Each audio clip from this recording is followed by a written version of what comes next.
உங்க எல்லாரையும் ஒரு எனர்ஜைஸ் பண்ற மாதிரி உண்மையா நடந்த ஒரு கதை ஒன்று சொல்றேன்.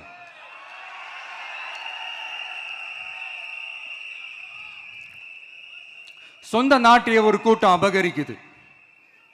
சொந்த நாட்டிலேயே இருக்க முடியாத அளவுக்கு ஒரு நெருக்கடி ஏற்படுது. ஸோ வேற வழி இல்லாமல் அந்த நாட்டை விட்டே வெளியே போய் வேற ஒரு இடத்துக்கு போய் காடு மலை அப்படி இப்படின்னு சுற்றி மறைஞ்சு வாழ வேண்டிய ஒரு சூழ்நிலை ஏற்படுது. என்னடா இப்படியே ஓடிக்கிட்டு இருக்குமேன்னு சொல்லிட்டு தன்னோட நட்பு சக்திங்க கிட்ட பேசி ஒரு பெரும் படையை திரட்டிக்கிட்டு அதிரடியாக ஒரு போரை நடத்தி அந்த நாட்டையே திருப்ப மீட்டு எடுத்தது யார் தெரியுமா? நம்ம கொள்கை தலைவர்களை ஒருத்தரான ராணி வேலு நாச்சியார் அவர்கள் தான். அவங்களுக்கு அந்த நட்பு சக்தியா கூட இருந்து உழைச்சது சின்ன மருது, பெரிய மருது, சையது, கார்கின்னு சொல்லிட்டு அந்த 3 பேரும் தான். ஆங்கிலேயர் படை, ஆற்காட்டு படை மாதிரி அந்த 2 பெரும் படையை அடிச்சு துவம்சம் பண்ணிட்டு அந்த நாட்டையை திருப்பி மீட்டு எடுத்தது வேலு நாச்சியார். அன்னைக்கு இருந்த ஆங்கிலேயர் படை, ஆற்காட்டு படை மாதிரி இன்னைக்கு என்னென்ன படை இருக்குதுன்னு உங்க எல்லாருக்குமே நல்லா தெரியும்.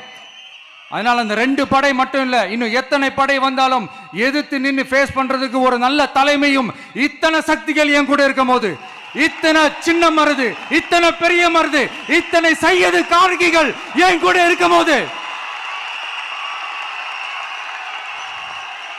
நம்ம நாட்டை நம்மளால மீட்டெடுக்க முடியாதா?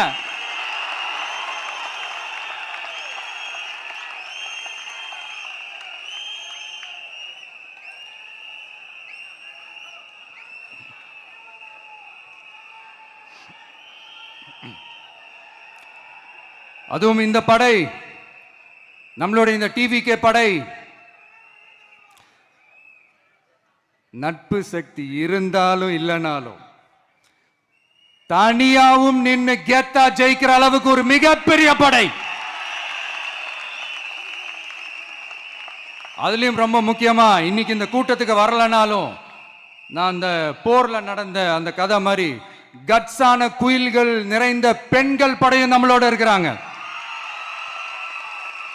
அந்த பெண்கள் படையை பார்த்துதான் அரசியல் அரங்கமே அதிர்ந்து போயிருக்குது. அதனால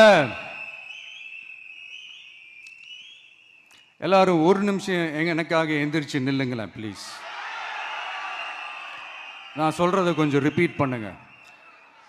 இந்த 2026 சட்டமன்ற தேர்தலில்